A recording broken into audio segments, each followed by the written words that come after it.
Okay, hello in Facebook land, or not Facebook land, but YouTube land. We're going to be continuing our reading of My Brother's Keeper by Stanislaus Joyce.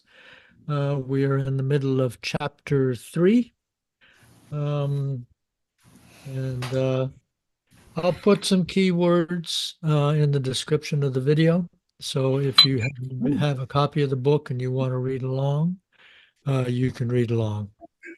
So, and off we go. Joan is here. Hi, Joan. Hi. Do we have a Okay. page? Do you have a page number? I have page 115, Okay.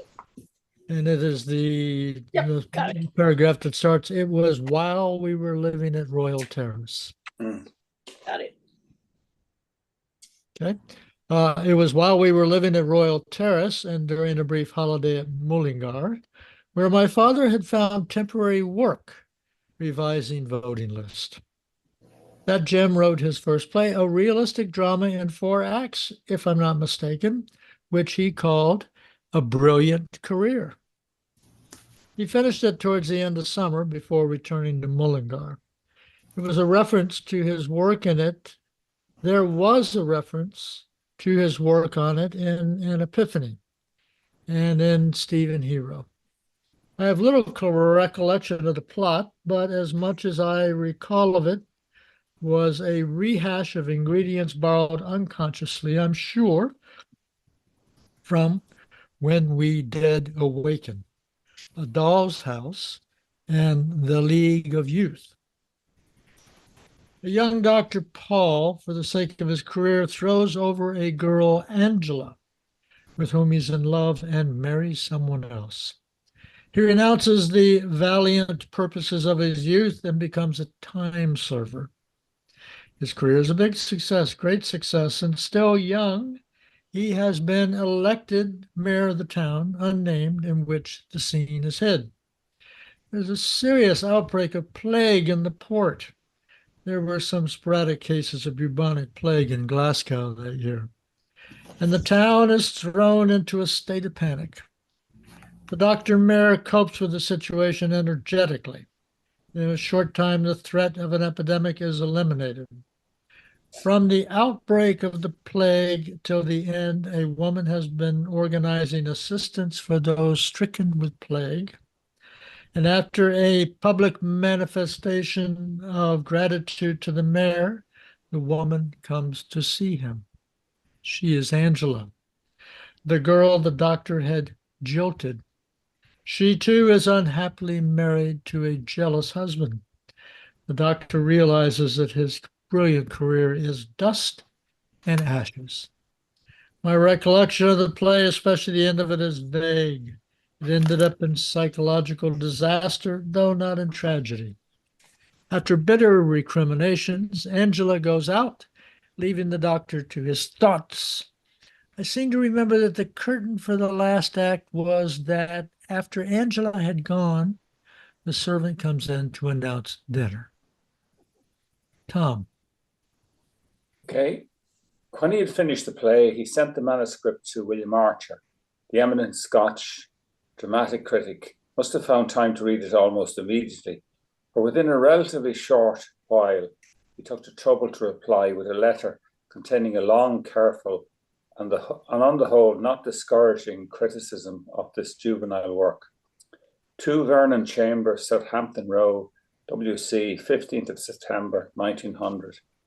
Dear Mr. Joyce, I have at last found time to read your play. It has interested me and puzzled me a good deal. Indeed, I scarcely know what to say of it.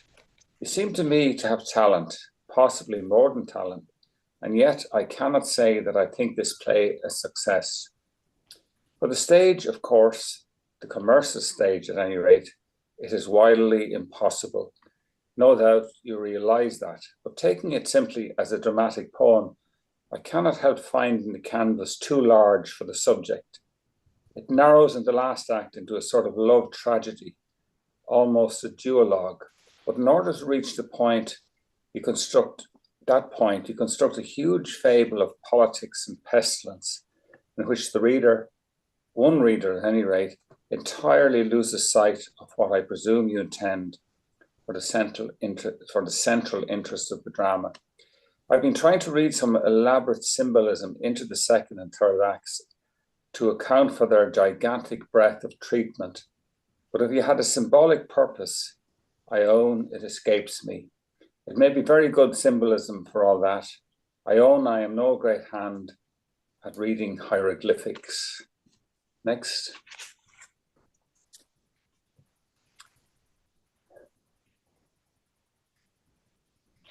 On the other hand, you have certainly a gift of easy, natural, and yet effective dialogue, and a certain sense of scenic picturesqueness. The scene between Paul and Angela is curiously strong and telling, if only it were led up to, or in its turn, led to anything definite. On the whole, however, you seem to me to be deficient as yet in the power of projecting characters so as to seize upon the reader's attention and kindle in his imagination. It is true that you unduly handicap yourself in this respect by crowding your stage with such a multitude of figures that Shakespeare himself could scarcely individualize them. At the end of the first act, I didn't begin to know one of your characters from another. And as for guessing that the interest of the play was to center in the dépit amoureux of Paul and Angela, I had no such divination. You may say that I clearly didn't read with sufficient attention. Perhaps not, but then it was your business to arouse my attention. Indeed, it was only in the third act that the characters began to stand out for me at all. I tell you frankly what I felt. No doubt other people might be more keenly perceptive, but it is always something to know the effect you have produced upon one entirely well-disposed reader. Joe, please. I don't know whether you want really to write for the stage. If you do, I have no hesitation at all in advising you, by way of practice, to choose a narrower canvas and try to work out a drama with half a dozen clearly designed and vividly projected characters. If you could show me such a play, I should at least be able to form a fair judgment of your real talent. At present, I am interested and a good deal impressed, but also, I must confess, a good deal bewildered. If you do not think me too much of a wet blanket, I shall be very glad to read anything else in the dramatic way that you care to send me. Yours very truly, William Archer. I will return the manuscript on Monday. Lois. While Jim was writing the play, I had formed high hopes for it. He did not give it to me to read until he had finished it, though I had seen the manuscript on the desk in his neat, firm handwriting, with the stage directions in violet ink and, symptomatic of his power of concentration, hardly a correction in the whole manuscript. When I read it first, I admired it unquestioningly, but then I found in my admiration a vague sense of disappointment, which I attributed to the resemblances to Ibsen, which I fancied I had noted. When Jim asked me what I thought of the play, I said that my impression was that it would be powerful on the stage. That, in fact, was my impression, my first impression. And I made a joke about his beginning his dramatic career from the ABC. That's a note to the title, Brilliant Career. I objected, however, to the dedication to his own soul as being too flamboyant. I understood, of course, that he meant that it was his own case. He did not intend to let the care of a brilliant career interfere with his intellectual or emotional life. In one way or another, he had often said so, but I did not like to see it proclaimed on the front page. And yet I admired his determination, while firmly believing that the spiritual, intellectual, and emotional life of the vast majority of people is so unimportant that they would be foolish to make any sacrifice to it. Next. William Archer's letter encouraged my doubts, yet I did not find the characters too little individualized and the canvas too large. I, at any rate, recognized them at once because Jim had sketched them into the picture, using successfully, it seemed to me, friends of our acquaintance and university students as his models. What I found less convincing was the strong scene between Paul and Angela. I was determined to see the effect it had made on Archer. The character sketched from the life he considered insufficiently individualized. The purely imaginary characters instead impressed him. I knew there was no woman in my brother's life at that time. There were many unindividualized women, but no women at this point had already risen between us. He used to call his poems love poems. I retorted that, seeing the source of inspiration, it should rather be called prostitute poetry. Jim was unabashed. Well, why not? Said he. Doesn't a great part of all lyrical poetry correspond to that description? You're a tiresome moralist. Very far from it, said I, but it is all to the good to give things their right names, and that's the right name for it. It is and it isn't, said Jim decisively to close the conversation. Now, returning to discuss the play and Archer's letter for maybe the 20th time, I said that I thought that the weakness of the play was principally that the crisis was a plastic creation of the imagination with no basis in actual experience. Next, please. Do you mean the plague scene? Jim asked. No, I said. That's not important psychologically. I was thinking really of the big scene between Paul and Angela. That Archer found strong and telling, added Jim.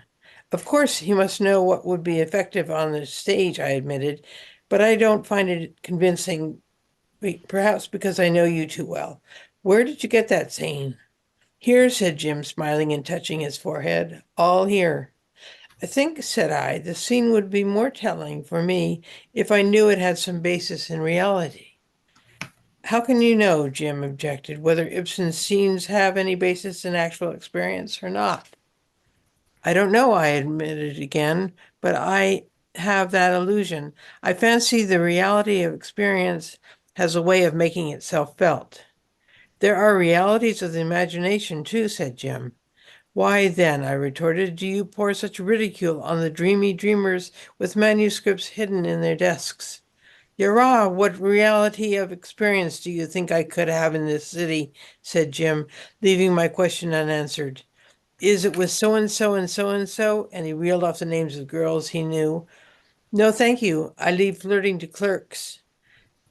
I didn't mean flirting.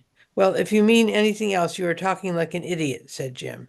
You never know, said I, hopefully. Next, please. Okay.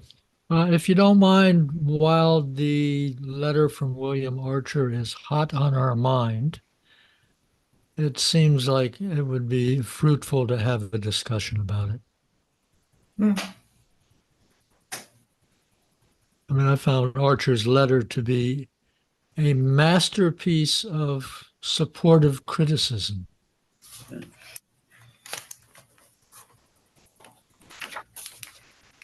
Now, I don't think I know who Archer is. It just says the eminent dramatic critic. Yeah, okay, yeah. When he By the finished way, the play, he isn't, sent them. Mm-hmm. isn't Scotch wrong? Shouldn't it be Scottish? Yes, Either I Scot or find Scottish. Scott. You drink Scotch. yes, I think you're right. Yes. You're a Scot or you are Scottish. Well, I would like to hear from those Across on the the pond. other side of the pond, as Right. they say. No, they use the Scotch is used quite often describing the the Scottish people, the Scotch, and hence the name Scotch, the whiskey, yeah, which is Okay. spelled without the E, I think, and the Irish whiskey is spelled Yeah, the Irish. with an E. Yeah. But Scotch, Yeah, Scotch is just Scottish whiskey. yeah. And like it, Mhm. there is Tom is perfectly right there. It's completely interchangeable. Yeah. Okay. So there we have a linguistic difference. between American English and other forms of English. Except I was once corrected while I was in Scotland for calling it Scotch. People Scotch. Mm. I know. So maybe it was somebody fussier. Or maybe it was the area of Scotland that you were in. That I don't remember. Mhm. But I became very conscious of that afterwards. Mm. But I have to say, when I read the eminent Scotch dramatic critic, that's a little jarring to me, Yeah. Mm. you know, and I would be either go with Scott or Scottish. Mm. But okay. But anyway, the letter itself from William Archer is, I think, quite a marvelous little letter to a young aspiring writer. Yeah. And I thought Archer had really a great command of English himself, the way he, kind of delineated everything about Joyce's play in that. It was really good and kind of gentle, the way he was just trying to kind of, and do it, and honest the way he said, I'm puzzled by it. Yeah. Yeah, that impressed me also, the fact that for all his criticism, he did recognize the excellence of the person writing it and the possibilities. Yeah. Yeah. Well, his criticisms are all, his points are all fairly specific. Mm. Was Archer the translator of Ibsen? I sometimes Sure. It might have, yeah. have that in my head and I can't verify it. Yeah. Someone else knows, which would make it important why Joyce would have. Why he would have sent it to him. Yeah.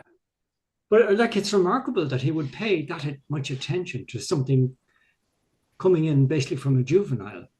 Yeah. That he you could apply some of those sentences to Joyce's later work. Mm. The positive sides, you could work them into an essay, no problem, and they'd be totally acceptable. So I'm sorry. Go ahead. Yeah, he is the translator of Ibsen. Is he? Oh, yeah. Okay. His other role as the leading translator of Ibsen's play. Yeah. Theatre critic. Yeah. I can't rely on my memory like I could once. If I were a young author, I would be happy to have received this letter because I think that it's very helpful. Yeah. Mm-hmm. It's like, I mean, how many publishers or people in the industry just wouldn't reply? You're lucky you get a compliment slip with your text back. Mm. Yeah, although I've always been told that, it's always useful to inquire, like with university professors, etc., that actually that they frequently are very, very willing and delighted to hear from someone not in academia who has an interest in their work and will many times return communication with some detail about whatever the topic is. Yeah. So maybe that's true of Archer himself.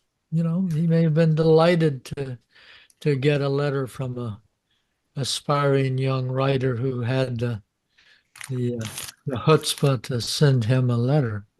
Yeah. So, anyway, I think it's good.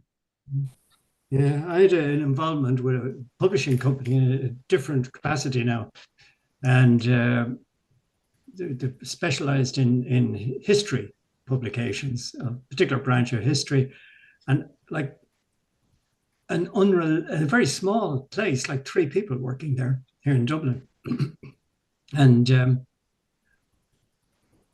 almost every week a parcel would plunk in the post with a novel or some aspect totally unrelated to their market, and they hadn't got the resources to read them, and then, to pay the postage back on them and so on. And I was thinking, some poor person who's been struggling for 30 years to write this great book that they've always had in them. And it was, and even the man who owned the business used to say, "Oh, what am I going to do with this? I don't know. I just don't know what to do about all these." And he didn't have time to sit down and write a letter the way Archer has done. So it kind of it makes it all the more remarkable. And that phrase, I have been trying to read some elaborate system into some elaborate symbolism into the blah blah. Trying to read elaborate symbolism. I mean, that's what we all try to do, isn't it? When we're reading Ulysses. So fantastic.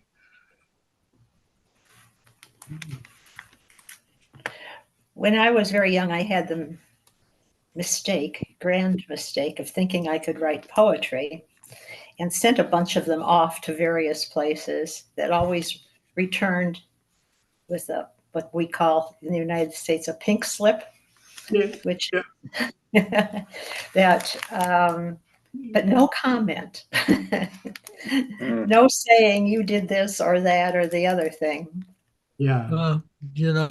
I guess I'm too used to the internet age where, it would be relatively easy to write a general letter to say, thank you very much for sending the manuscript. But the reality is that for us or myself, I simply do not have time to respond in detail. Yeah. The correspondence a few months ago now, I think, in the Times Literary Supplement about this aspect, and it was a very humorous letter from an author, an unpublished author, who said, I just wish some of these people he writes to would not send them back advertising material for their own publications.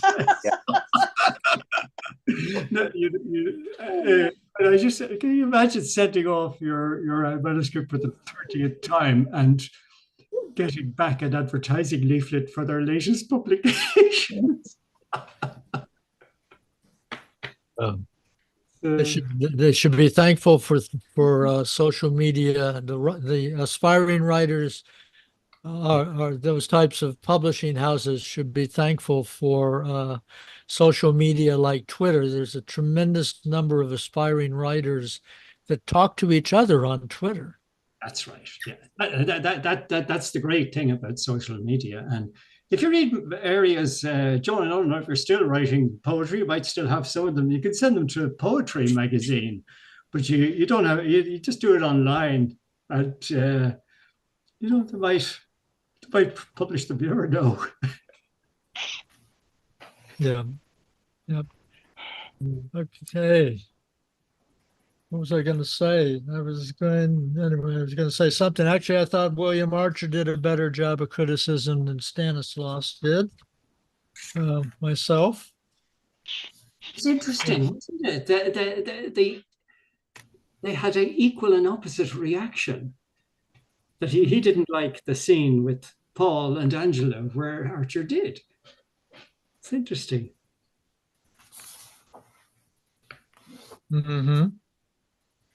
Well, I mean, in reality, when James Joyce made this early attempt, I guess we can assume that he was a teenager. I think so, yeah. Yeah. And Stanislaus is how many years younger? Yeah. 2.5 about it. Yeah. So if he was even younger, it was really kind of an amazing critique. Yeah. I love that. I love that. Sorry, I'm letting my own thoughts bubble over. That idea that you've crowded out the stage. Where is it? You've so many with so many characters. Shakespeare himself distinguish them, make them distinguish. because last Saturday, my library group, we were reading Ivy Day in the committee room. Mhm. You know, there are 19 pages in that, and 20 characters mentioned. So, and it's a snowstorm of characters, and these are all beginners to Joyce, really. And they could not distinguish, they couldn't remember what was going on. Yeah, there's only two of those characters really important. Mhm. And there was talk, you know, there's people say that Beckett's Waiting for Godot is effectively a rewrite of Ivy Day, with all the unnecessary characters taken out. That's interesting. That's interesting. They're all just waiting, and it's the concept of, you know, paralysis. Is there really paralysis in Ivy Day? Because they're all doing something, but is a dog chasing his tail paralyzed? He isn't. And this is a point that waiting is itself an activity. You know? And that, and then there's the great poem of what's his name, McCoy. Is it that McCoy's poem about the death of Parnell? It becomes the dog poem in Godot. You know, it just loops around mawkishly, and all that. The similarities. There's a messenger boy in both plays. You can see that. But I've just, you know, and that the group of their own accord said they had decided, without me babbling, that there were just too many names to try and figure this thing out for on a first reading. And here's Archer saying the same. Mhm. Mhm. Interesting. Well, it raises, of course, the question, which is, at what point did Joyce change in that regard? Or do people, even in the later books, get confused with the different characters? Oh yeah. I don't He think has characters. How many characters in Ulysses? You have to really think about it. I can't remember whether it's 2,000 or 3,000. That many? Yeah, Fritz Sen organized a group to Count? to count them. Well, it was part of a process. It's a book.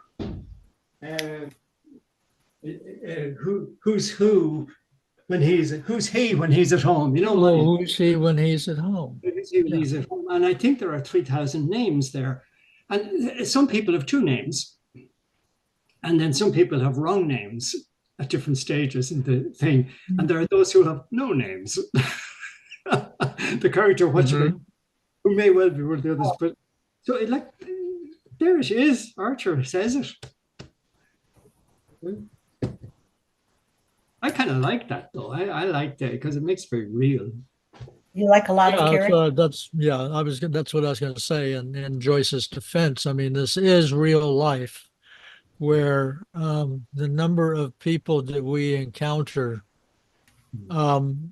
is all, you know, it's a big mashup, and you simply have to delineate a few. Yeah, that's it. And not worry about, you know, the other, I don't know, 95%. I mean, life is that complicated. Yeah, we're designed to do that. Like and we continually call guys by the wrong names. You know, Crofton or what is his name, or what, you know, out of the castle. You know, the narrator talks. It gets Crofton's name wrong a few times. I think that is, we're designed to cope with that, you know, as human beings, and we're all the time. The number of times a day I say, "What's the name of that guy?" You know, and people know what I mean, even though they can't remember the name themselves. There's that word that Joyce uses, especially when you can say, "What do you call him?" You know. Yeah, it's a great word, like, you know, what do you call him? And you say, you'll be trying to think of something, or what do you call it? and you just throw in that word instead of, Yeah. But there's a line there when we're talking about Archer that I'm just looking at, where he says, "I don't know whether you want really to write for the stage," and that was very prescient on Archer's behalf, because Joyce really didn't want to write for the stage. He'd only one play, and then that was left. I think that Archer kind of sensed that. Yeah. Mm. Yeah. Very prescient. Yeah. Good critic. Yeah. Yeah. I once again, I think Archer's Letter is a masterpiece of, it's almost like it's almost one of those letters you want to remember in case you have to respond to something. Yeah. You could actually use it as a guideline of how to be supportive while being critical. C.F. William Archer. Yeah. And the danger of dealing with writers, that you could imagine if you wrote back saying, "Dear Mr. Joyce, I would recommend you get a job in the bank and forget all this nonsense about writing." Yeah. And now your name would be up there 100 years later as the guy who wrote the ridiculous letter. Well, there's a famous thing that, it's not a great book, but it's a really interesting book. Zen and the Art of Motorcycle Maintenance, Oh, yes. which became a huge seller. It was rejected by 180 plus publishers. Yeah. That's on its 50th anniversary, I think, soon or this year. Sounds right. Yeah. Yeah, that'd be about right. But I mean, I don't have it ready at hand, but I have a lot of. Look at Moby Dick. I mean, Moby Dick was, hard to find a publisher, was rejected, et cetera, et cetera. But I have these list of well-respected books that were rejected by many, many, many publishers. Yeah. Publishing is a very tricky business to be in. You're much more of a businessman than an artist. Particularly these days. Although I will say, there is, of all places, there is a specialty press in Dallas, Texas, called the Deep Ellum Press, which has been putting out an incredibly impressive roster of foreign authors in translation. I've heard of them. Yeah. They're very good. And it's just astounding. I assume someone there has real money or knows how to get real money from foundations to keep it going. But, certainly a lot of books only get published because of specialty presses like that, because in the Random Houses and the Simon and Schusters and all these, they're nothing but businesses now. Yeah, they're practically formula based stuff, and they just get the parcel in and send it out to a reader, and the reader come back. And what's the name of the Tom? Remember we talked about this? I can't remember their name. Self-publishing opens up a whole market. You see, if you were 18 years of age now and you had 10 poems, you could put it into, what was the name of that? You remember I can't remember. Oh, yeah. Are we talking about print on demand by any chance? Oh, yeah.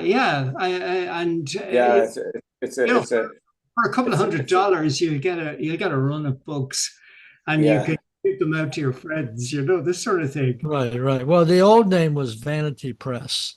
Vanity Press, but it would be an opening. I mean, like Joyce's complete poetry works. They had a print run of 50 copies. Mm-hmm. For first edition. I mean, that's the sort of thing that would be Vanity Press level, you know. Mhm. And I bought one of those, and I can tell you, I paid a 5-figure sum for it. You know, Mhm. so you know, like, and that was when he was an established author, you know. Mhm. I Mhm. don't think an 18-year-old who's written a few poems should be the slightest bit ashamed about vanity. I'd just say self-publish and Yeah. send Yeah. it out, because once you have it in book form, it's there. It can be discovered. It can, and that's get into book form. And Mhm. Mhm. that's the, like, I'm these are not my thoughts. This is my my client who's a publishing business. You know, he says that's what he tells people: get it into book form. Get it in the book form. Okay, that's great. And Katrina, can you direct me to where you ended your reading? Page 120, about Okay. halfway down, then singling out the least appropriate girl amongst those he had mentioned. Okay. Okay. So before I start reading, let me just quickly ask. So basically what we did that time was we all read and then we stopped and we had a conversation. Do you want to try a little bit more of that, or do you want, okay, me, let's try that then. So here's the second round.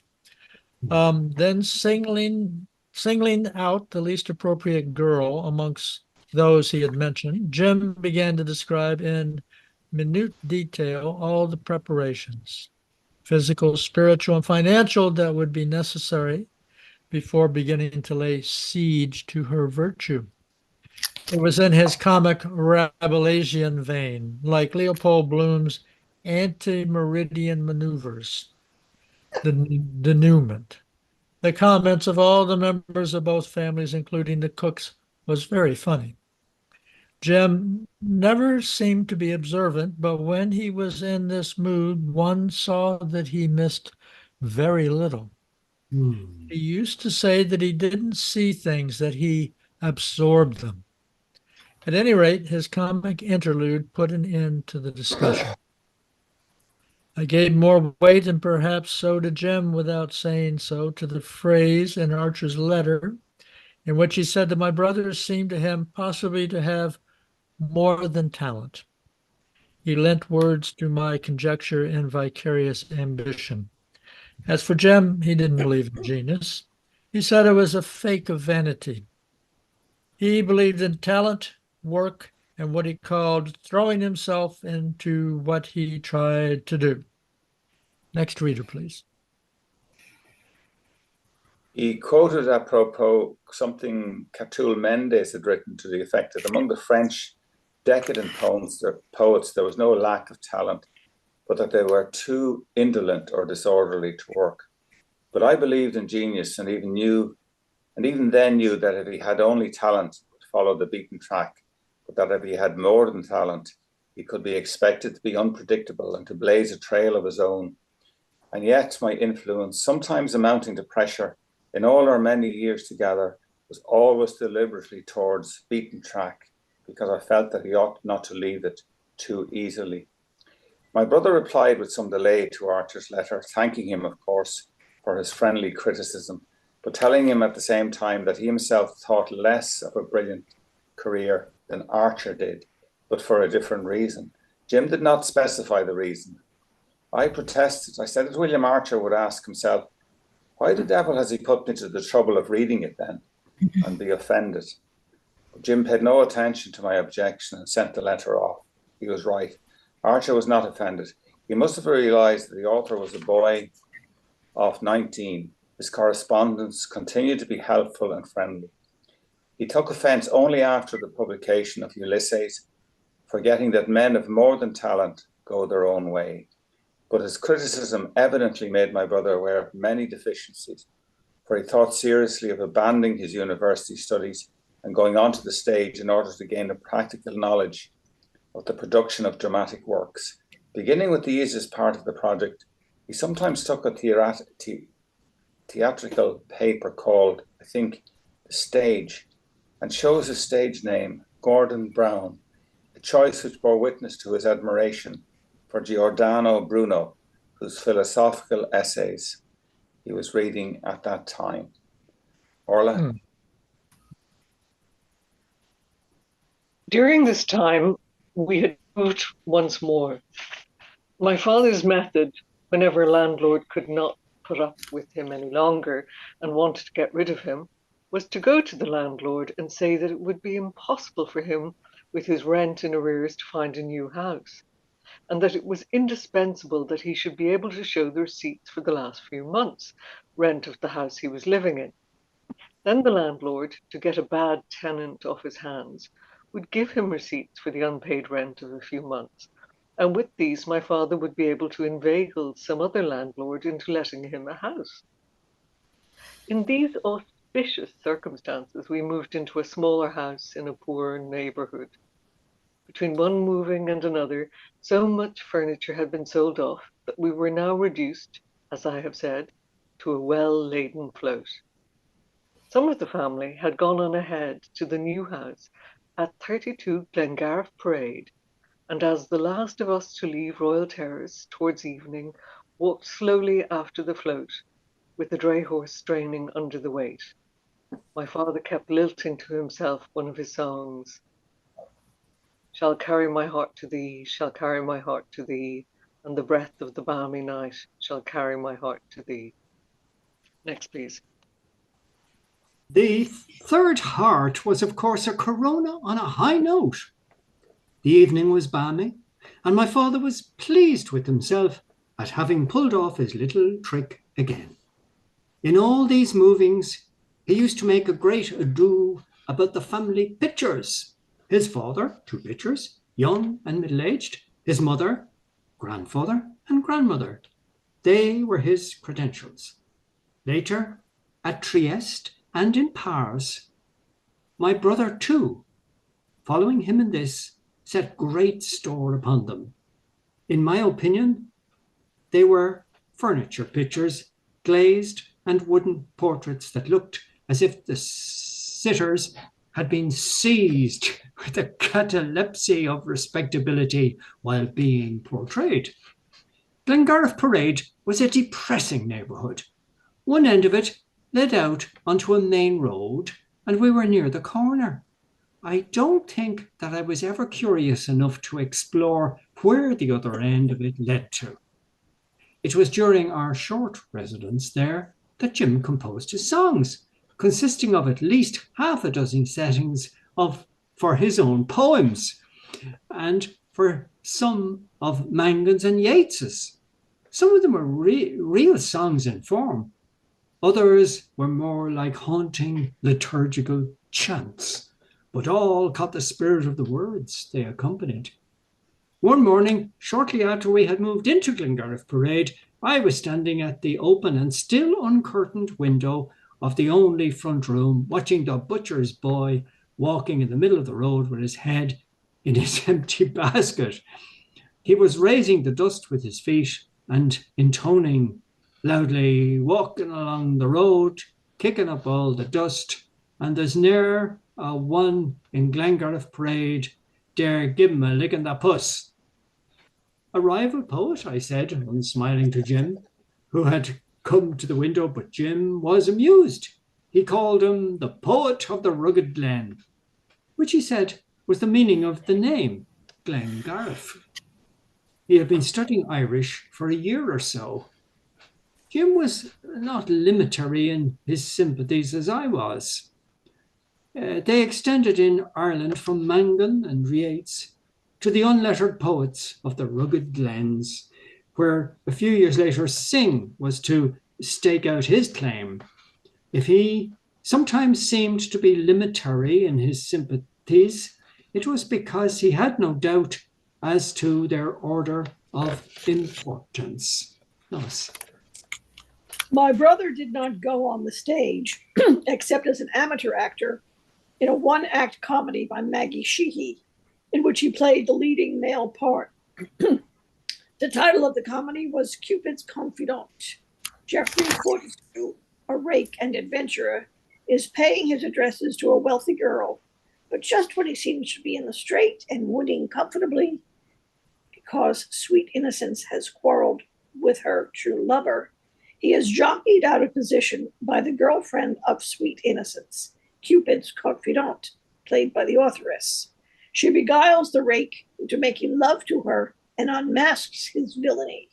The true lover is recalled from an imminent voyage to the Antipodes, and all ends well. Jim, who often found relief for his feelings in stark English, said that even the virgin cheeks of his ass blushed for his part in it. It certainly did not seem so. He appeared to be quite unconcerned, as if he were acting in a more elaborate kind of charade. It offered him the least possible opportunity for emerging, and yet, in spite of the inexperience of life, which I am laboring to describe, he acted exceedingly well the part of a handsome, polished, adroit, irresistible man of the world. The principal Dublin dramatic critic, not a young man, praised his performance highly and compared my brother for poise and finish to Charles Wyndham. Next. Another experiential form, which his literary urge took it while we were living at this address, consisted in the noting of what he called epiphanies, manifestations, or revelations. Jim always had a contempt for secrecy, and these notes were in the beginning ironical observations of slips and little errors and gestures, mere straws in the wind, by which people betrayed the very things they were most careful to conceal. Epiphanies were also brief sketches, hardly ever more than some dozen lines in length, but always very accurately observed and noted, the matter of being so slight. This collection served him as a sketchbook serves an artist, or as Stevenson's notebook served him in the formation of his style. But it was in no sense a diary. John Eglinton, in his short memoir, My Brother in Irish Literary Portraits, mentions my brother's diary as if it were something the existence of which was known, like that of Dubliners or Ulysses, and even describes him as cultivating the acquaintance of men and letters in order to gather diligent notes about them for his diary. The story is an impudent invention, except in the case of one epiphany, which regarded Skeffington. The subjects of the sketches were never people of any importance, and none of those men whom he met later were mentioned in the collection. Moreover, Jim never kept a diary at any time in his life. That very habit was mine, and I have kept it up because I began it, as other people do cigarette smoking. I consider my mania less harmful, nor was there reason to quote Burns. If there's a hole in your coat, I read ye tent it. A child's among ye taken notes, and faith he'll print it. Next, please. My brother's purpose was different, and his angle of vision new. The revelation and importance of the subconscious had caught his interest. The epiphanies became more frequently subjective and included dreams which he considered in some ways revelatory. Some of these epiphanies he introduced here and there into a portrait of the artist, where the occasion offered, and some into the imaginary diary at the end. The others he considered not to be of sufficient interest to be retained, but I did not share his opinion and have kept several of them. As for his dreams, he was at no pains at first to interpret them subtly. The following note regarding a dream was one of the first of the collection, perhaps made before we left Royal Terrace. A white mist is falling in slow flakes. The path leads me down to an obscure pool.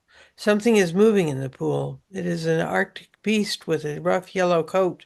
I thrust in my stick, and as he rises out of the water, I see that his back slopes towards the croup and that he is very sluggish. I'm not afraid, but thrusting at him, drive him before me. He moves his paws heavily and mutters words of some language which I do not understand, which interpreted signified that I was the sluggish Arctic beast. In another of his dreams, happily by metempsychosis, I inhabited the body of a dog. Dull clouds have covered the sky, where 3 roads meet, and before the swampy beach a big dog is recumbent. From time to time he lifts his muzzle in the air and utters a prolonged, sorrowful howl. People stop to look at him and pass on. Some remain arrested, it may be, by that lamentation in which they seem to hear the utterance of their own sorrow, that had once its voice but is now voiceless, a servant of the laborious days. Rain begins to fall. Should we stop here? Yeah.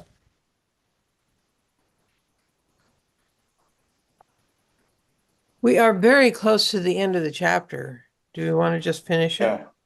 Oh, okay. Thank you for We'll pointing finish it, that yeah. out. Yeah. Sure. Let's do that. So I guess that means I need to read. Yes. Or are you still reading? Yeah, you're reading. Okay. When the true inwardness of the dream was explained to me, I did not object to it very much because I like dogs anyhow. But I suggested that the lugubrious howl might have perhaps come from some secret part of his own soul. Another note of a dream in which Ibsen figured and Norway is confused with Denmark in a way. And Norway is confused with Denmark in a way Norwegians do not appreciate was more amusing. Yes, there are the 2 sisters. She who is churning with stout arms. Her butter is famous. Looks dark and unhappy. The other's happy because she has had her way. Her name is Rina. I know the verb to be in their language. Are you Rina? I knew she was. But here he is himself in a coat with tails and an old-fashioned high hat. He ignores them. He walks along with tiny steps, jutting out the tails of his coat. My goodness, how small he is. He must be very old and vain. Maybe he isn't what I... It's funny that the 2 women fell out over this little man. But then he's the greatest man on earth. Next. The dreams are genuine, but they have undergone literary treatment, for otherwise, why should he have written them? The literary treatment here consists in an attempt to reproduce dream impressions as, for example, when a name is conveyed to us in a dream, there is no hint, however, that he considered dreams anything but an uncontrolled rehash of our waking thoughts, though he may have hoped they would reveal things our controlled thoughts unconsciously conceal. I preserved them because I suspected they might be his goodbye to poetry, an indication that prose was taking the upper hand.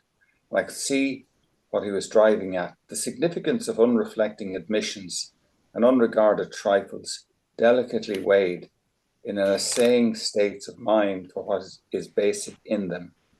The noise and pomp of big events and our own imagination are so apt to mislead us.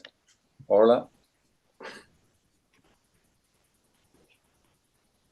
A further and stronger indication of the trend of his mind from the things that the piping poets solemnize was the paper he read to the College Literary and Historical Society. Before reading it, however, he had spoken of Ibsen at length and with enthusiasm in a debate following some other student's paper. But as it was one of the very few such occasions when I was not with my brother, I do not remember what was the subject of the paper he spoke to on that night. Amongst the group of students whose interest he was beginning to arouse within their college, too, students are always eager to back winners. The night was called his Ibsen night. Ibsen was so little known then in Dublin's minor centre of culture that when my brother, on being asked whom he would like to have preside at the reading of his paper, said in jest, Henrik Ibsen. Secretary W.P. Coyne politely asked for his address. He'd scribbled on his writing pad the name Henry Gibson. Joe, please. The title of the paper was The Drama and Life, and my brother bestowed on it the same care that he bestowed later on The Day of the Rabblement and on the essay on Mangan. His reason for doing so was also the same. In it, he was defining his position to himself and against others, contra gentiles. It differed from the other papers read before the debating society because it was not written in order to emerge from the ruck of students, but because he was fully conscious of having something to say that would clarify his claims as an artist. For these reasons, the paper created an impression. He read it without emphasis, in spite of its ornate style. Lois. In his paper, he repudiated the idea that art should have a moral purpose or a national purpose, as well as the vague theories of art for art's sake of the aesthetic school.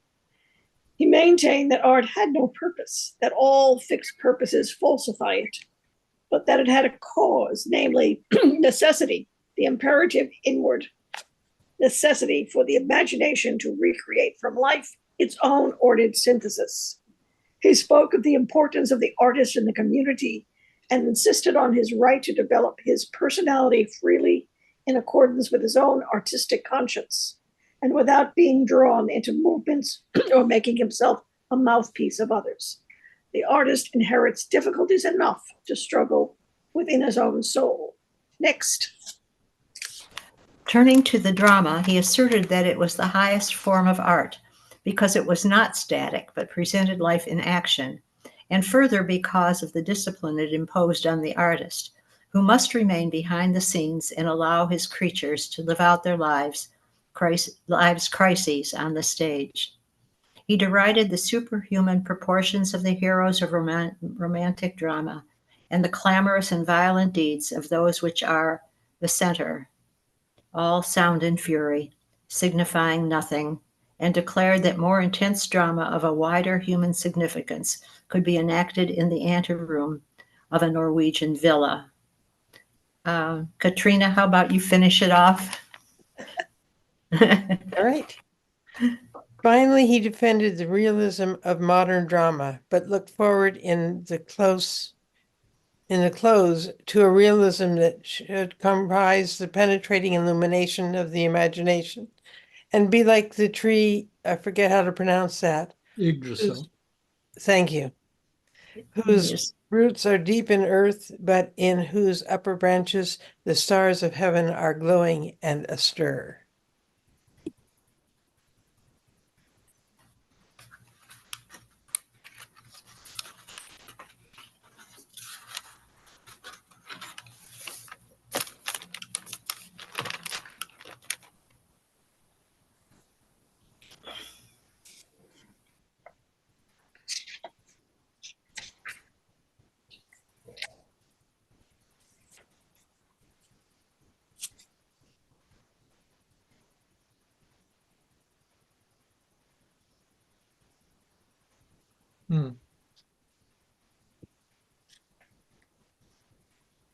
So Stanislaus has given us perhaps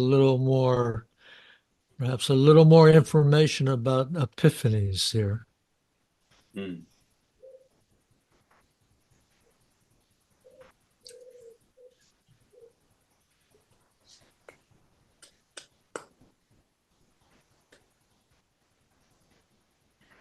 I think Stanislaus should have tried to write. I mean, he of course can't compare with his brother, but he writes very well. He could write something else besides this.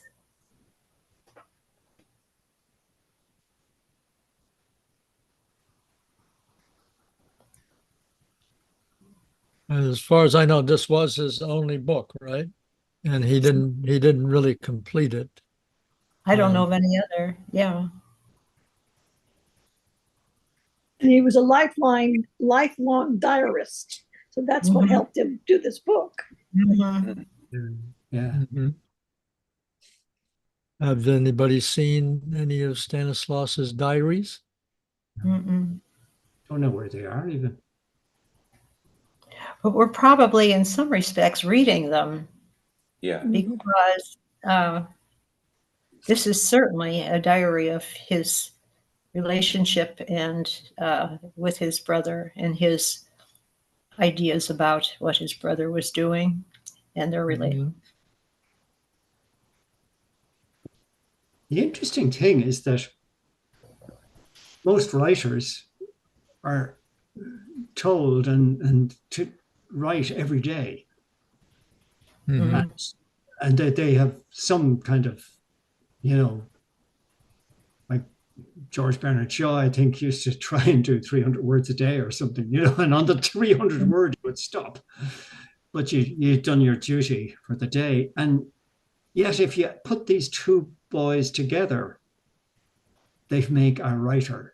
Like Joyce didn't keep diaries, didn't keep notebooks, and well, we know he kept something like 2,000 notebooks, but they're devoted to his work, to a particular work. He's not sitting down every day and saying, "I am sitting in my room at my table looking at an apple tree,"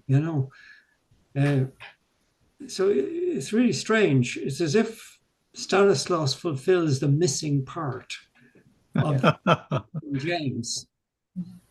So, Do you think that James Joyce wrote Stanislaus's diaries on a regular basis? I think that we find that that he seems to have consulted his brother's diaries and utilized the material. Right, and earlier in this book, right, there's a mention of James reading Stanislaus's diary, but like the interior monologue. I know it's Dujardin, but when people say, Joyce says he always denied that he devised the internal monologue. He said I first saw it in Dujardin, and it's in Tolstoy and Dostoevsky and Stanislaus's notebooks. Which tells you, free access. I think they're really remarkable pair of boys. And then we know, I often wonder, as recently as last night online, people were saying, how much Irish did Joyce know? And well, now I know, I could have answered it, that he was studying it for a year at 19 years of age. It explains why his Irish is so bad, really. I assumed he would have got it. 50% of people learned Irish at school, even before independence. But clearly the Jesuits didn't think Irish was essential for the future at the time. So fantastic. As you say, John, he's a writer in his, he really can write very entertainingly. He's a good writer. He became a professor himself, didn't he, in Italy? I don't know what it was, maybe of English language. Yeah, he got his brother's job in Trieste, and he was a teacher of English, but then it became a university. And he became a professor of literature. Yeah. The other thing about the Irish was that Joyce went to learn Irish under Patrick Pearse. Yeah. But he left, not because he was finding Irish that difficult, but because of Pearse's denigration of the English, Yeah. So Joyce stopped going there, I often think But did Pearse have an issue because wasn't Pearse's father English? Yes. Yeah. Pearse's father was, that's right, yeah. So he must have been, sorry. Go on, no, you're right, Shirley. Go on. No, I just thought in that time he might have been attempting to not hide his origins, but prove his Irishness. Yeah. Maybe more Irish than the Irish. Yeah. The father-son thing, almost as described in Ulysses.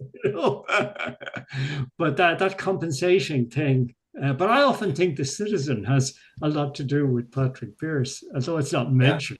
You know, because he said, the bloody English, they're coming over here. Any civilization they have, they stole it from us.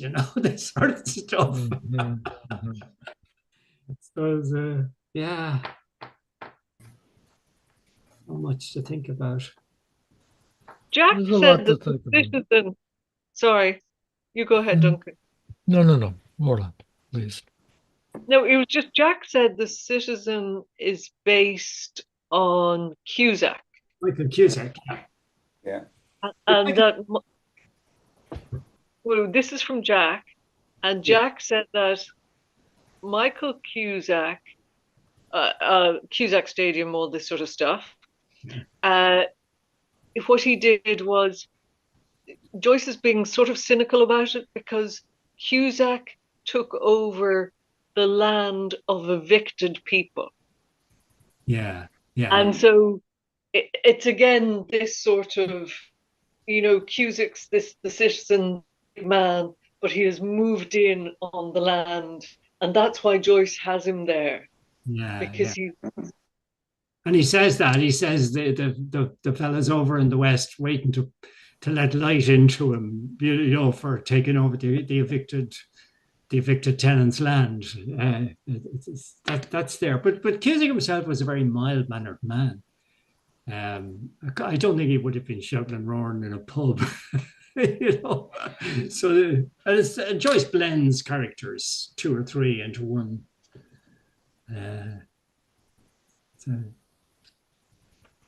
I assume that Cusack was a big fellow, and would lend himself, since if we're doing the Ulysses thing and you want to have a Cyclops, you're going to pick a big fellow. And he carried a walking stick, a big walking stick as well. And that's the giant has the cudgel, and the cudgel, 2 pages of description. So you could. Well, and you could say also that this is going a little far, probably, but one of the essences of the Cyclops is that he eats people and turns them into himself. So, I mean, am I stretching too far to say that one of the things that made Joyce nervous about all the Gaelic stuff was that the Gaelic League was trying to turn everybody into good little Gaelics? Yeah. Oh, absolutely. So in a sense, eating them and transforming them into, good club members. Yeah. Well, he certainly was, he saw the future as European rather than retreating into some kind of Celtic world.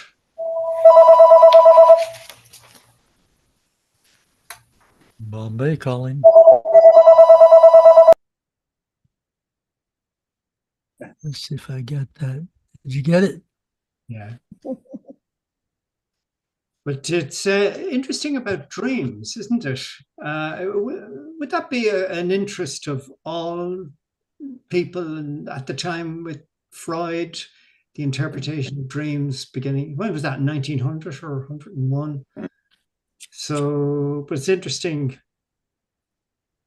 kind of boring, isn't it? Reading people's dreams and hearing about them. Dreaming about an Arctic beast. I mean, if that's not Ibsen, I don't know what is. And he says, Jim says, it's you, Stanislaus. I was dreaming about you, an Arctic beast. I like where he says that, Joyce says that art has no purpose, that all fixed purposes falsify it. I think that's a great kind of thing to say. That's a purpose. That's a huge thing at the time. A lot of times now, you think we're inundated with the art is for this and for that and all sorts of things. But Joyce says it has no purpose. And well, then he goes on with the imperative. Falsifies it. Yeah. He carries continues that with another interesting, the imperative inward necessity for the imagination to recreate life is from life its own ordered synthesis. So it's it's not, and it's not copying anybody. It's not responding to politics. It's coming from inside. Yeah, and he uses that word necessity. Mhm. So most of the great writers will say that to write because they have to write. They're not writing for, Yeah. to any kind of particular thing, or to sell another book, or to sell another bestseller, or to kind of ride on the wave of whatever's going on. Just because they had to write. And I Yeah. think Yeah. Joyce wrote because he had to write. Like, Yeah. he didn't care in any sense whether he sold his books or he didn't sell them, although obviously he wanted to get them out there, but he wrote anyway, regardless. Yeah, because he had to. Yeah. And Yeah. I like that word Yeah. necessity. Well, he also speaks of the importance of the artist in the community. So there's some contribution being made. And then goes on to write to develop his personality freely in accordance with his own artistic conscience, Yeah. which is Yeah. very important with Yeah. with Joyce. Yeah. And Well, if an you, artist who actually does that is implicitly giving permission to others to do the same. yeah. Yeah. And that's what I would say Uh, in communism, that the art must serve the state. Joseph Stalin deciding that your music is a little bit, oh, you're off to it. And the same in Germany. The old Deutschland über alles, it must be marching music. We don't want any of this soft stuff because, and so they would have been things that would have got him into a time in Siberia in Uncle Joe's time, Yeah. in Moscow, I think. So well, it's a curious paradox, though, because actually in Russia, it's always been that way. Oh, yeah. Whether it's a czar or Stalin or whoever, and Yeah. yet, curiously enough, some of the greatest writing ever comes out of Russia. Yeah, and they've always had to see. Consistently, under these severe threats. So Yeah, and then if you look at countries where democracy and freedom are baked in for hundreds of years, you find a country. You heard the guy who said this before me, and you look at Switzerland, brotherly love, and all they have produced is that story. But there are no famous Swiss writers that I can think of. It's as if you need this tyranny to produce literature. Maybe that's why Ireland has so many writers. The starving artist is a very famous person. Yes, up there in the attic. Yeah. No, I have always felt that the literature coming out of the United States has been, there's been some wonderful writing, but it's been kind of meager in comparison to some other countries. So keep in mind that it's a very young country. Well, that's true too. Yeah. But one of the things that always struck me was how many great American writers come from the deep South. Mm-hmm. I mean, there's so many of them down there. Like it's and I often thought, what has that down there that produces people like that? Like Faulkner, I think, Steinbeck, and several others, Carson McCullers, and all these brilliant writers, and the deep South. And you have no one to talk to. You have no one. Maybe, yeah. You have no one to talk to. Or not, yeah. And brilliant writers. That you kind of arrest you when you just start to read them. Amazing kind of writers, yeah.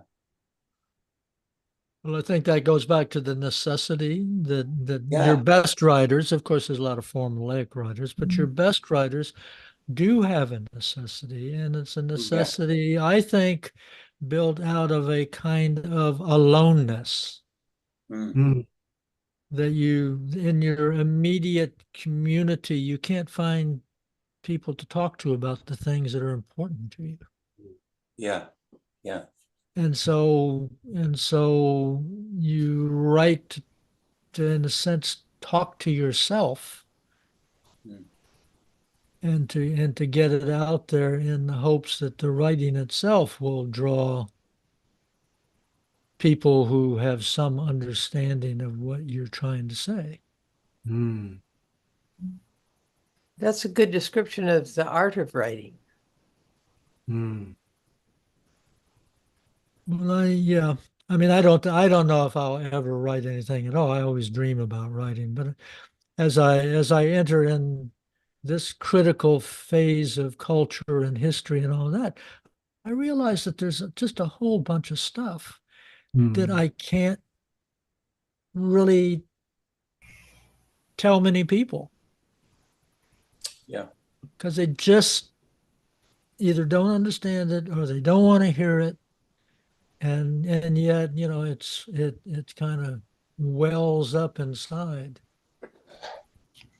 My daughter gave me a gift a few years ago of there's this company where you write something every week. Generally, people write memoir, and you send it in to them. And when you, at the end of a certain number of weeks, I forget how many, you can send in with photographs or drawings or anything else that you want. They put it together in a very nice bound volume for you. And it's, so I have that. But when you were talking about get it in print, I would struggle over these little essays or whatever you want to call them. And when I saw them in print, I said, nobody else is going to see these things because what you think you're writing that isn't so bad isn't always what you it looks different when it's in print and in a book. Yeah, it just that, and that in many ways is the beauty of the word processor. You know, and that Lulu, isn't that the thing? Lulu.com, Tom, isn't That's it. Yeah. Google Lulu.com, but don't give them your email address. You'll get 3 emails a day for the rest of your life. And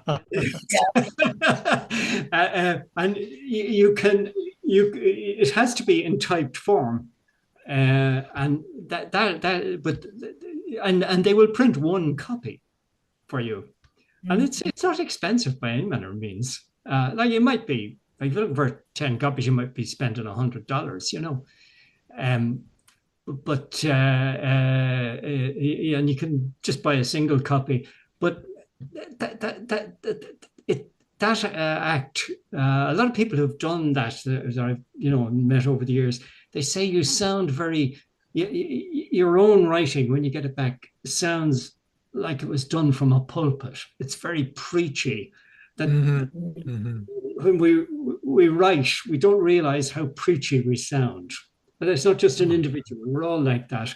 And that, having seen that, you then go back and you sort of work at it and you make it different. It just gets you up off the ground, to see one. It gets you away from it for a while too. And then when you go back and you see it again, even though you've been looking at it over and over and over again while you're writing it, there's something about getting totally away from it and coming back to it. And if you wrote something, say, during COVID, and you look at it now, it's like something a different person produced. I know I wrote a thing at school, and that's 60 years ago now, in my final year, and I had totally forgotten it. And the next thing I get a communication from the college saying they're doing a history thing and they want to put my thing in. I read it. I said, "What lunatic wrote this rubbish?" You know, and it's yeah, totally embarrassing. But you know, I'd be gone soon enough anyway. She let them have it, you know. But I understand that completely. Well, if we go back to the beginning of today's reading and we look at William Archer's criticism of Joyce's play, you know, basically, I mean, that's on one level, that's what all first drafts are. yeah, And what I understand, forgive me because I do not write, except every once in a while I'll write something down, is that writing is actually the essence of real writing is rewriting. oh yeah, yeah, yeah, And that is when you have it down on paper, then the rewriting can begin. yeah. If you're not appalled, if you're not totally appalled by what you see and you just hide it away somewhere, and you know, but you decide, okay, fine, so this is what's there, and then you start rewriting. But the danger of that is that you then rewrite the good stuff out. Yeah. You Well, know, that's why you need to say your drafts. You need to save all your drafts. and I think Joyce was, you know, like he had a talent for stubbornness of leaving stuff in when they were all telling him he was wrong. You know, what is it? It's the sirens. Is it the sirens episode?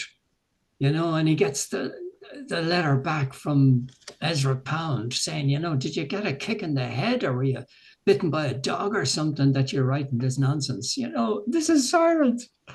And Harriet Weaver saying, I can see that your difficulties are influencing the quality of your writing, you know, and he sticks with it. He doesn't listen to them. Whereas if that was me, I would say, yeah, sorry, guys, I meant to. They're all different. Oh my now. God, you're right. Oh, I better check it. But Joyce was writing for himself. He's writing for himself. Yeah. He was writing for himself. Yeah. And I think that's kind of, oh, see, I'm going to pontificate. You know, I'm a big pontificator.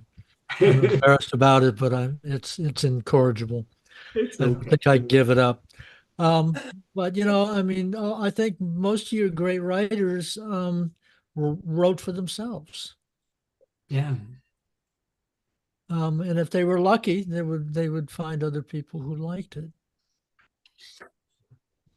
I think the Archer letter, I mean, the amazing thing, this is 15th of September 1900, 124 years ago. And it's making sense to us.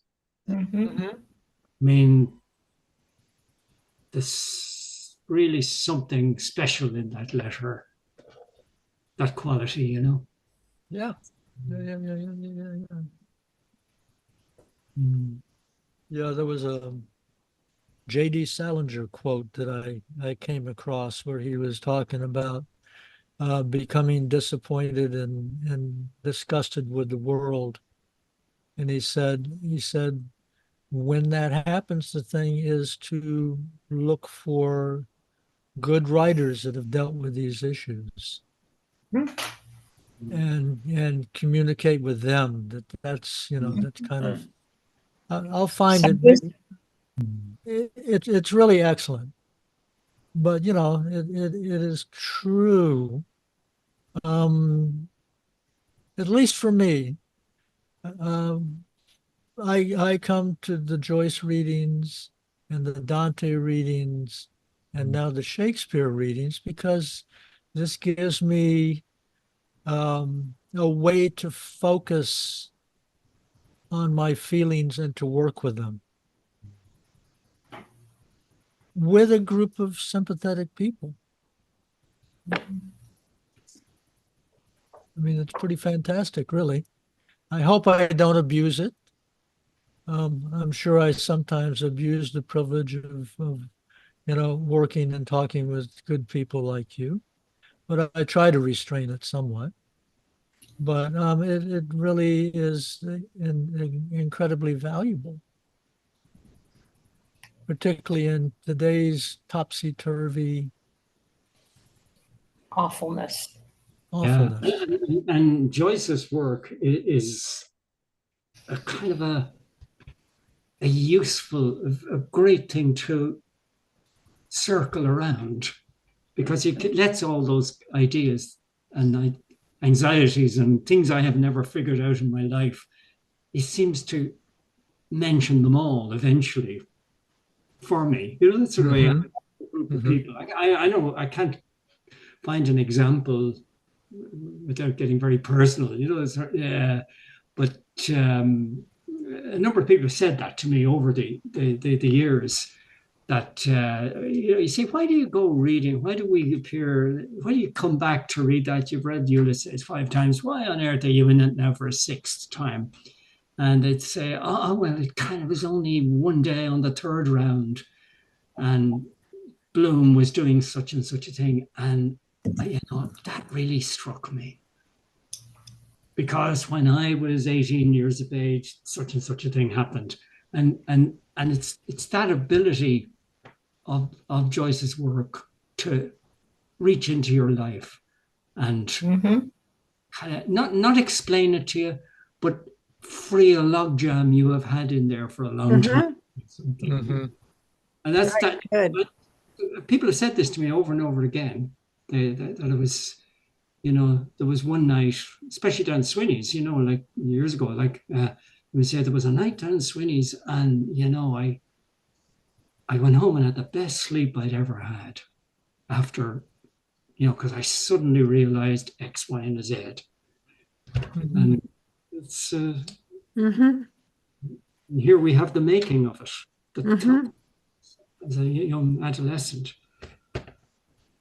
I think to a certain extent that's kind of what the epiphanies are about. The epiphanies are those simple descriptions with enough detail that we individually can be drawn into that situation. Duncan, I need to leave now. Thank you very much. I'll see you next week. Okay. Thank you, Joan. Oh, no, I won't. No, next week's Memorial Day. Oh, is it? Oh, that's right. It's Monday. Yeah. What are you going to do? Well, I'm going to be here. I'll be here. Yeah. Okay. Your time is. And it's not Memorial Day in Ireland. So, yeah. And Lois, where will you be? And you live in a different time zone, so it doesn't affect you so much either.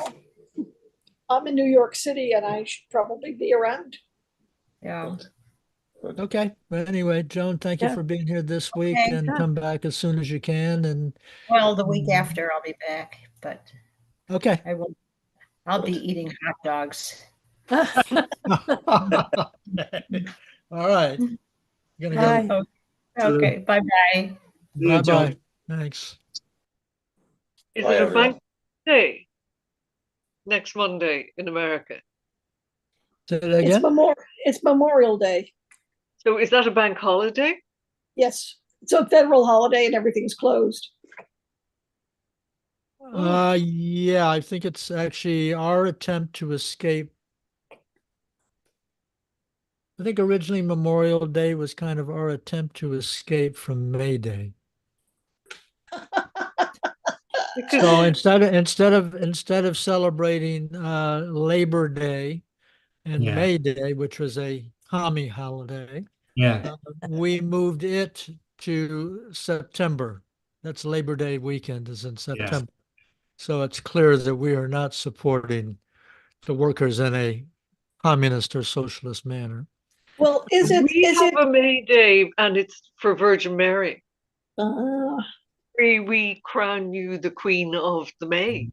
Yes. Okay. So that's how we have. That's how they get over it, and it's all to do something to do with nature and stuff like that. They're cover for the red flag. So is Memorial Day, and the Americans, was it after a particular war, like the Civil War or something like that, where I we think came I up think with a it's all Memorial Day? wars. I think it's all wars. It's all. It's I'll all. have to look up when we started actually But celebrating. we have Veterans Day too. Yeah. Yeah. But you know, it's flags, Hot dogs, hot dogs, that sort of parades. thing. Parades, yes. A full American dream. So there's what is being memorialized? Is there a? I mean, is that mean there is a particular memorial that people go to, or? No, they make a production of a concert outside the White House on the White House lawn, and Oh, they yeah. send off fireworks. Yeah. And all of the military branches are there at that thing on Right. the White House lawn. Right. Right. Yeah. So it's a military holiday to a great extent. Yeah. So it's like the Myris Bazaar, I don't know what that is. the fireworks. No, it's not quite Guy Fawkes Day. Yeah, it's more, I think Memorial Day is more somber probably than Yeah. fireworks. We don't do fireworks for Memorial Day. Oh, we I do. see. So We do? it's that kind of memorial. It's in Yeah, memory it's in memory of dead. No, of gave their No. lives. No. Yeah. Yeah. Oh, I see. I got it now. Yeah. I So guess that- it's okay to party, but not too Okay. exuberant. Here's the official. Memorial Excellent. Day is a federal holiday in the United States for honoring and mourning the U.S. military personnel Yeah. who died while serving in the United States Armed Forces. Mhm. it's Yep. also the official start of summer. Yeah. That's right. Also, right. It's also the official start of summer, just like Labor Day weekend is the official end of summer. Yeah. But that would reach into just about every family then. If someone's father, grandfather, great grandfather will be Mhm. remembered. So yeah, it's in memory of the dead. Yeah, it's Mm-hmm. oh, I got it now. I learned something. Thank you. Yeah. Let's see. So, just a couple quick notes here, because Joyce was 19 when he sent his play to William Archer. And also, he chose his stage name of Gordon Brown, which is the English version of Giordano Bruno. And they subsequently had Gordon Brown, the British Prime Minister. Yes. Right. Yeah. Yeah. We know that he studied Irish for a year. And we know So- the name of the play. A Beautiful Career. I didn't know the name of the A play. even- brilliant, I think it's a brilliant, right? Brilliant. Brilliant career, yeah. Brilliant. Brilliant career, which is, Eight- let's say that it's prescient. Yeah. That's great now because I've said to people he wrote one play before Exiles, but now I know the name. Mhm. So, have you seen this John Eglinton's short memoir of James Joyce in Irish Literary Portraits? No. No. Okay. We got the Epiphanies thing. And then we got that whole dream thing. Yeah. I had a dream last night that Hmm? Anthony Bourdain showed up at my home and was looking for food. Looking And for I had food? Food, yeah. He wanted to know if I had a casserole because he was starving. Don't know where that one came from. Are you a particularly good cook, Lois? I'm a cook. I think I'm a good cook, and I do enjoy cooking. Okay. But I never, in So my Anthony wildest would have dreams, come I never perhaps dreamed to he the would be right showing place up if for he was dinner. hungry.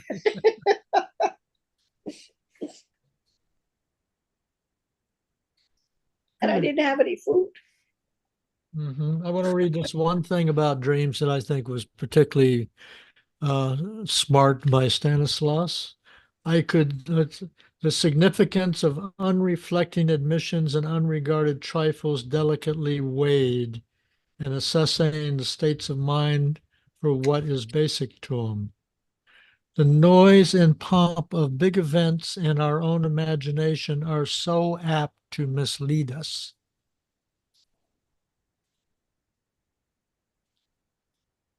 Which is kind of saying, to my mind, that on a certain level, that Joyce was in agreement with Freud.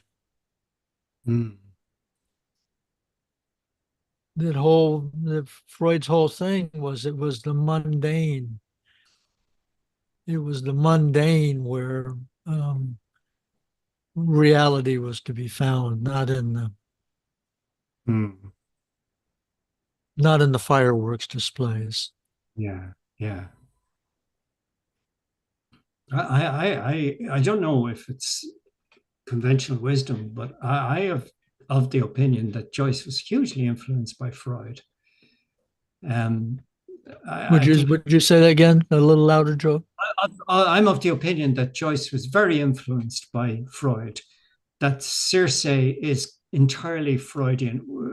You can only understand Circe in terms of Freud's explanation of the unconscious and the subconscious mind. When I take my groups through Ulysses, I use Freud's explanation of the subconscious mind and how we access. The only ways, there's 4 ways you can access the subconscious mind, because by definition it cannot be accessed. Right. And the explanation. Then all of a sudden, Circe, which seems like a madhouse, makes great sense. That most of the action in it is the subconscious mind, and you have, where Bloom gets set on fire by the fire brigade. That's a real Freudian. Fire brigades are supposed to put out fires, but the fire brigade comes along and sets fire to Bloom. And that's triggered by, what's her name, lighting a cigarette. And that's just that flame in his unconscious mind is him being set on fire. All that nonsense, it makes great sense. And but I'm told that, like, if I read the books on the subject, that he didn't agree with Freud, and he was more of a young man. But I'm just, I'm getting like Bill now. I'm out there on a limb, and sort of saying it and hoping that someday someone will write a commentary and I'll be all proven right. Well, will you bring that up when we read Circe? Depending on the mood of the room, yes. Well, it's one way to look at it. I mean, and which is what we all enjoy, is there's several different ways, and there's no one right way. There's no teacher. No, there's no. It's not a class. It's a reading. Yeah, I would say that probably Joyce's disagreement with Freud would, as he disagree with almost everybody, was when they tried to make something a total system. Good point. Mm-hmm. It's kind of like the old joke in the carpenter's trade, use a hammer one time, use a screwdriver another time, use a saw another time. But you can't use a hammer to do a screwdriver's job. Yeah. And, just like in the epiphany type things, life is very mystical and muddy.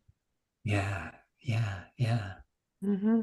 That's a phrase that turning it into a system, because that explains a lot. That explains a lot of the Joyce stuff. He got on with he got on with Ezra until it was turning into a system, and then that they're falling out. And the same with Weaver. And Mhm. see, Mhm. good phrase, if I'm remembering it right. Yeah, and the Celtic League, the Yeah. various political systems, all that sort of thing. I was, I think, fortunate that two of the phrases that were entered my life fairly young was onward through the fog. That life is like, navigating in a fog almost all the time. And the other one that I really like is there's nobody here but us chickens. Yeah.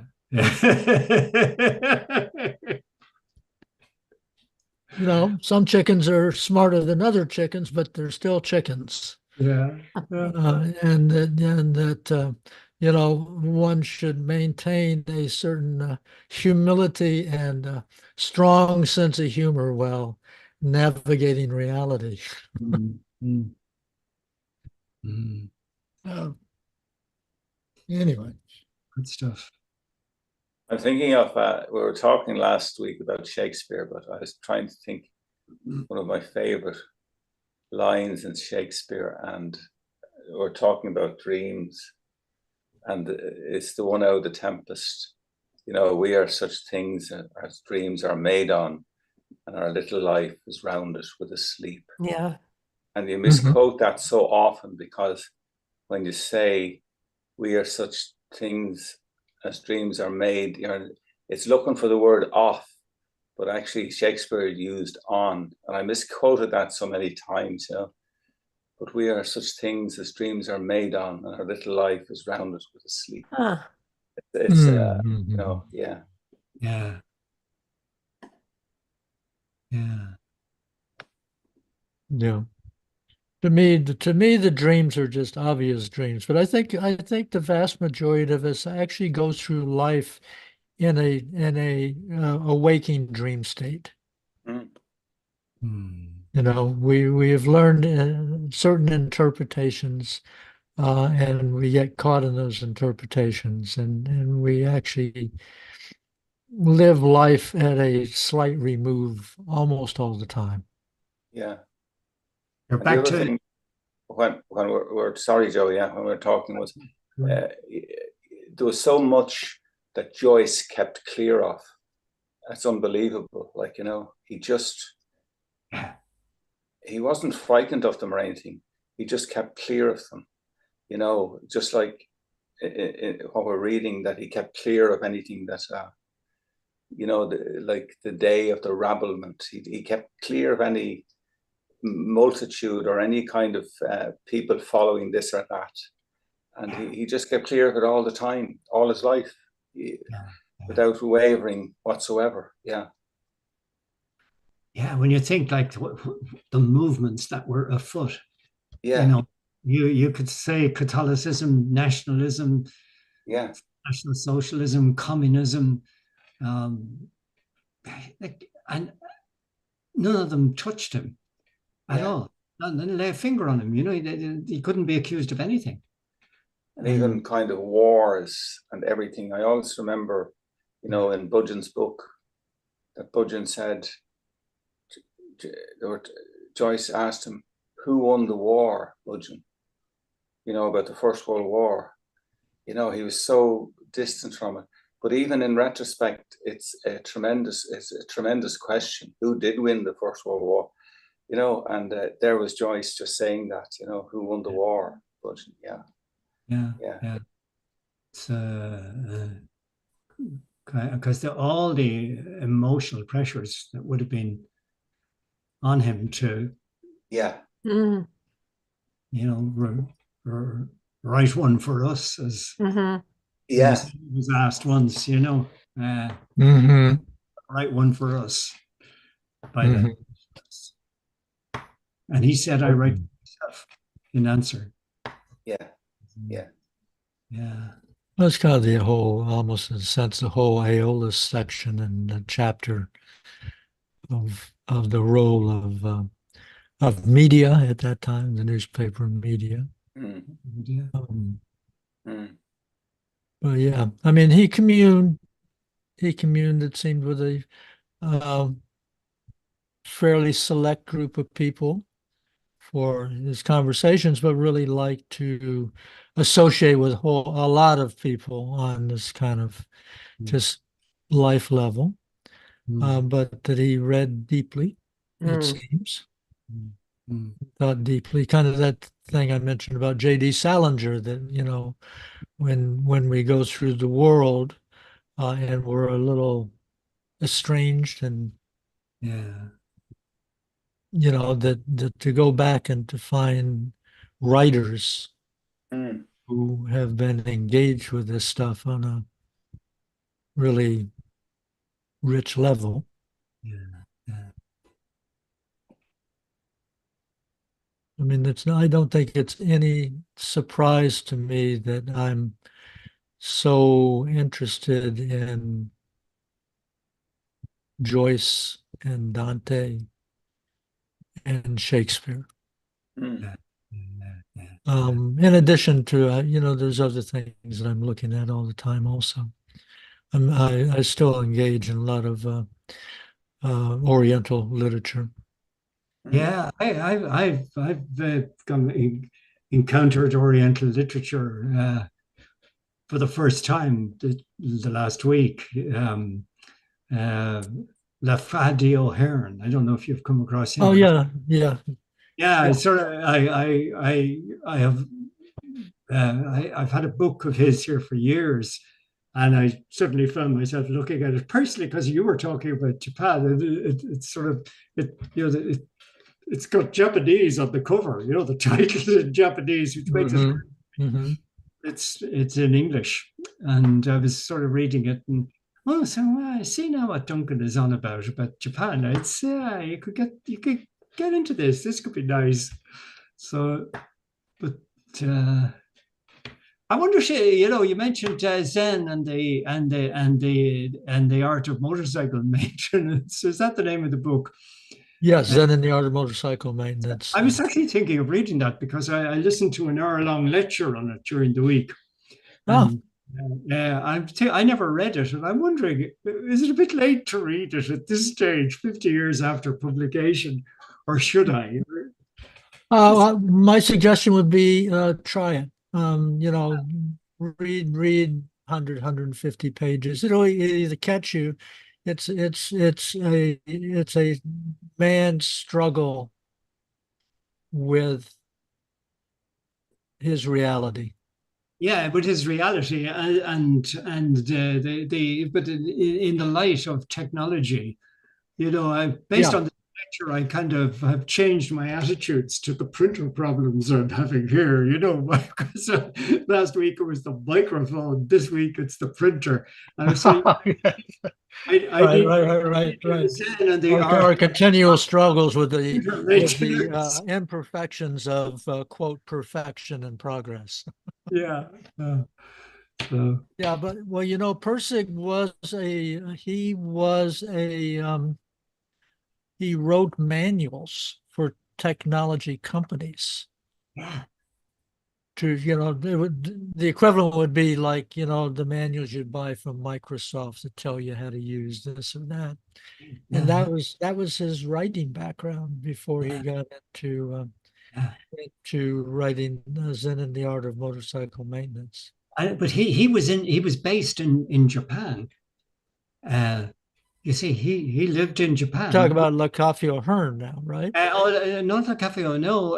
The guy who wrote the Zen and the Art of. Really? He was with the American Army in the late 40s and 50s. Oh, okay. Service in Japan, and that's where he encountered all the Zen. And I heard a recording of him talking, and he says, you know, like, you know, you go to Japan, it's a totally different life. And, you know, guys in Japan, and they're saying, I'm thinking of you because first, yeah, and they say like he was in Korea, and guys go to Japan, and they come back, and yeah, they were Japan this, Japan that. You could get no work out of them for about a week after they went to Japan. And this is the way he was talking, and he was discussing the book. He's of course dead now, so Mhm, I'm sorry, mhm, saying that mhm. I think that applies to the modern technology world. The motorcycle, we live in a giant motorcycle world now, Yes. the internet. And Mhm. so I might give it a try. There's just so much, art is so long and life is so short. Yeah, well, pick the good stuff. So, So The, what's the the stuff that resonates. Yes, Owen. the book you were reading by the Irish person? Is that the Irish person who became a Buddhist monk back in the beginning of the 20th century? no, Lefkadji O'Hearn. No. He's here somewhere. Because you know the way that there was, it's like there was a whole interest in esoteric religions and theosophism and all of Oh, that. not And that. once Ireland got independence, by the Yeah. 1930s, it was total repression. Yeah. You couldn't be anything but one or two religions, and all Mhm. this, Yeah. all that's explored is okay. Who's this? Let's look up your Hearn. Let's But look up. it's in Japanese. I can't read it. Yeah, come on. Make the effort. We're giving you a Hey, clue. I've been struggling with written Japanese for decades. Yeah. Well, I have not been struggling with it. I'll put it that way, because it's in English inside, you see. Well, Mhm, mhm. Adagio, he's his the island Lefkadia in Greece. His mother was from Greece. His father was from Scotland. They divorced after whatever, and he went to America where he was a journalist, and then he discovered Mhm. Japan, and he went there, and he just got into the world, and he writes about insects. It's called insect literature. So, and there's poems in Japanese, but then there's text in English. Butterflies, ants, fireflies. These are the different sections. Dragonflies, a name I can't pronounce. Insect musicians. This is wild, there's the insects, you see. Mhm, mhm. So I wonder if there's an earwig there. there's everything. But again, it's sort of like Zen and the art of I think I'll stick with the Zen. It's probably a bit more accessible to a English speaking person. Yeah, like I say, I mean, you're right. Life is short, literature is long. It's You long just as pick we the have good stuff that resonates, Yeah, Um, there he is there. So what mhm. date is it? This came to me through the publishing business. It's hard to explain how it did, but it did a long time ago, like about 10 years ago. And it's published by the Swan River Press, Dublin. Now that's like the outfit in Texas, I would say. Mhm. And it's printed in MMXV, that's 2015. And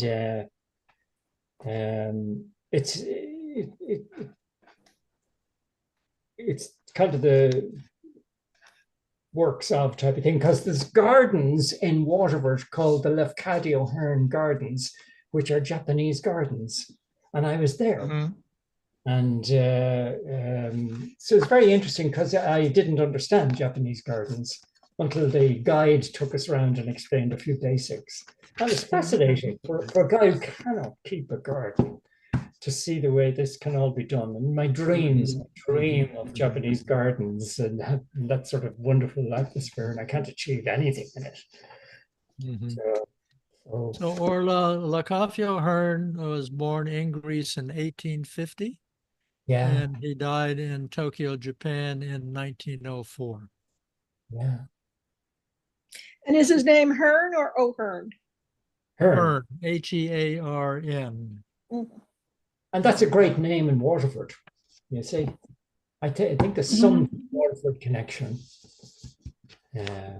Well, I assume you all knew that by the end of today's reading that we would be talking about Lakafi O'Hearn and Japan. And so we succeeded in doing that. Yeah, well, it's all in there in Joyce when what he said about the artist and you know, writing for himself, for his own. So it's quite similar ground. I don't think we wander too far, of course.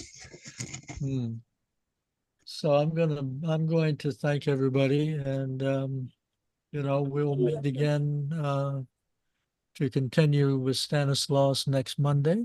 Good. And for those of you who will be doing other things on Memorial, I guess Joan was the only one who mentioned that, no? But you'll either be here or you won't next Monday. Be here or be square. There you go. Okay.